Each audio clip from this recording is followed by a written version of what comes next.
Good evening sir.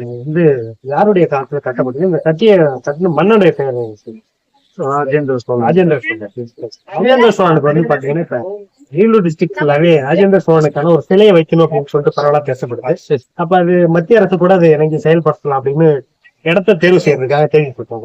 ராஜேந்திரனுக்கான ஒரு சிலை வைக்கணும்னா எந்த வைக்கலாம்னு நீங்க சார்? இது வந்து ராஜராஜ சோழனுடைய மகன் ராஜேந்திர சோழன் கட்டிய பிரம்மாண்டமான கோயில். பல்வேறு தரப்பட்ட மக்கள் வெளிநாடுகள்ல இருந்து இதை வந்து ரொம்ப ஆச்சரியமா பார்க்க வராங்க. இது அதிசயத்திலயும் ஒரு விஷயம் தான்.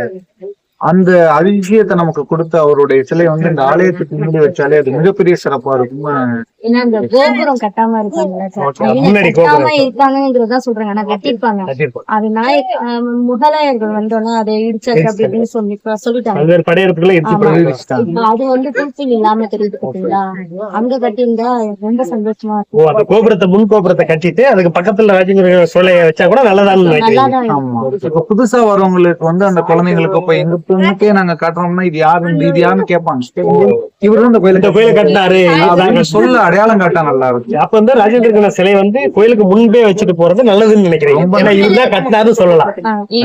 வந்து பாக்குறதுக்கு எங்களோட ஒப்பீனியனும் சொல்லலாம். ஏன்னா வரும்போது என்ட்ரன்ஸ் எல்லாமே இருந்தாங்க 2-3 பேர். யார் கட்டினா டைரக்டா பிள்ளைங்களுக்கு காமிக்கலாம்ல.